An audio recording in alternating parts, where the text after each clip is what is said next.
I will start with Ms. Pratap Prahlad, followed by Ms. Anna M. Vetikat, and then Ms. Pooja Talwar, and finally Mr. Rajan Batra. So, Ms. Prahlad, the first question that we have for you is in relation to the influence of social media, and we just want to know how has social media contributed to your reach, or if this has indirectly or directly shaped the way you organize your schedule. Madam Prahlad, thank you. Good evening and hello to everybody, most of whom I know. I'd like to tell you that I'm a performer and I've been in the performative space for the longest ever time, 50 years. And in this space that I am, there's a huge interaction with my audience or with people I meet or people I talk to on a one-to-one. So for me, social media is like a remote kind of a medium of connection. And I'm generally very technology deficient because I take my own time to learn um, you know, uh, how to operate, all these various handles. So I'm not the best person to advocate social media. And like, Devyani Kapoor said, a lot of it, I mean, there are a lot of positives, yes. You can, express yourself freely. You can say what you want to say, but then there is a certain but over there. It's not real. It's in the virtual space, a space that you're far divided from your audience. That you're saying whatever you have to say. So in that space, yeah, how are you authentic? That's question number one. How authentic are you? If you are authentic, how honest are you? If you are honest, and are you really, I mean, do you know enough about the subject that you're speaking about? Have you read enough? I mean, Devyani used the word educated, but then I don't think, I mean, learning is different from education, but, even learning is quite a positive if you know enough about the subject that that you're speaking about. But most often what I have seen, Facebooks are basically, all about, visuals and about being pleasant and saying pleasant things.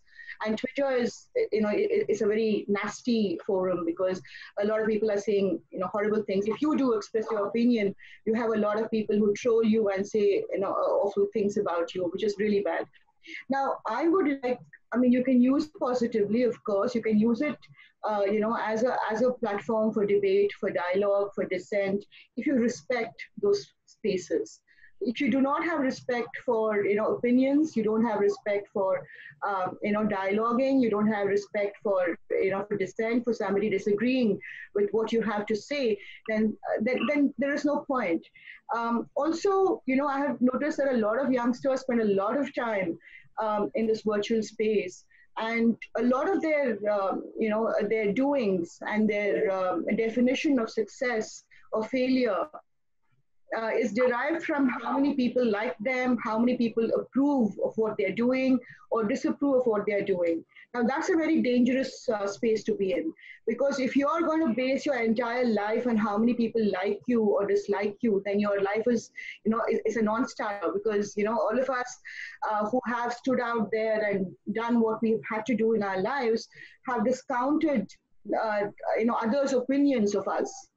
For the longest ever time, you've said that, your opinion of me does not matter. So I'm going to, come out there and say what I have to say, irrespective of what you think about it. Now that, is actually an oxymoron in this children's virtual space, because they are very, very, over dependent on how many people like them, how many people approve of what they're saying, whether they're looking beautiful, whether they're looking, they're wearing trendy clothes.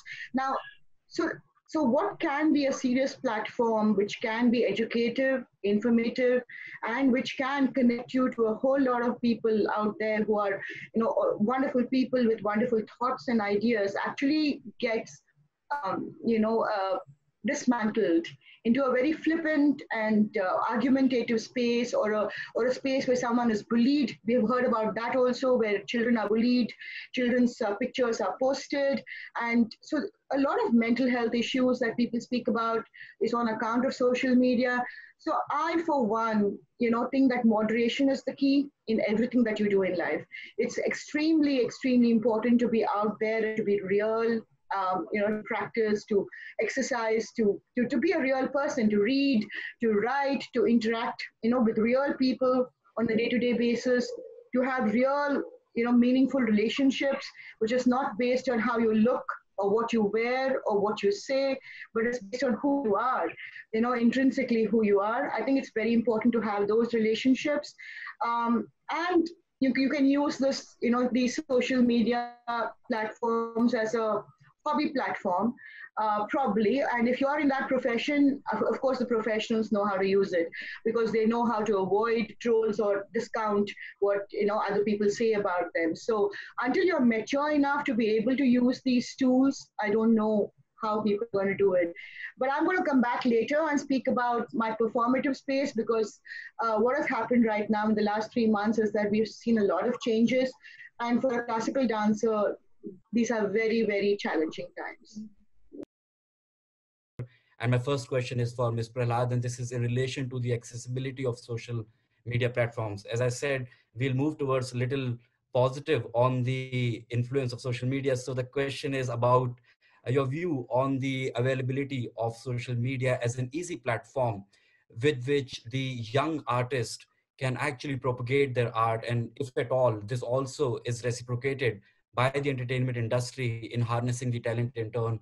And has this been useful? And do you think there is also a certain weight on the population which is to a length excluded from the social media coverage due to various reasons? There is poverty, there is illiteracy. So we know that a chunk of audience or a chunk of people who are talented, who would want to propagate their art and talent, but they're excluded, and they are kind of, they may face the pressure that is around them. So do you think it's a positive for a chunk of population, but also it leaves others who are excluded from social media? Ms. Prahlad, thank you. You asked me many questions, so I'm going to take my time answering each one of them because it's important.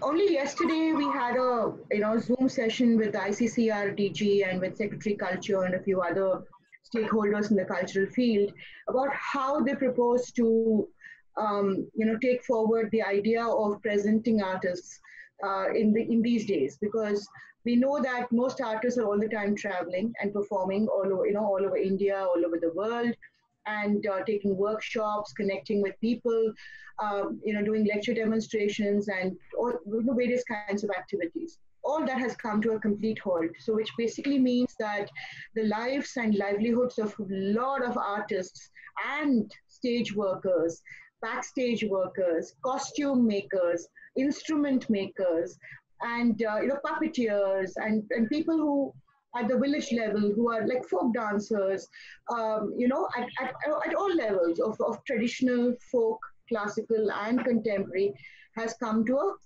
grinding halt. We were discussing what is the way forward, and one of them suggested that they're going to have a YouTube channel where they're going to beam, performances of artists, and they were saying that the recording has to be good. Now, what has happened in the last 3 months is once, when the lockdown happened, there were a lot of lockdown videos of dancers and musicians which did the rounds on social media. And there were some group of dancers who used to get together, perform a poetry, do some, editing to their smartphones, send it across, and they made it sound like it was the way forward. There is a problem about, performing arts, primarily because performing arts requires an audience that is live, that's palpable. In the virtual space, you do not have a palpable audience. You just have an audience out there. You don't know who your audience is.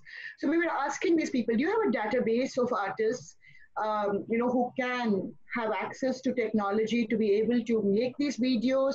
Do you have a database of how many people are going to view your YouTube channels?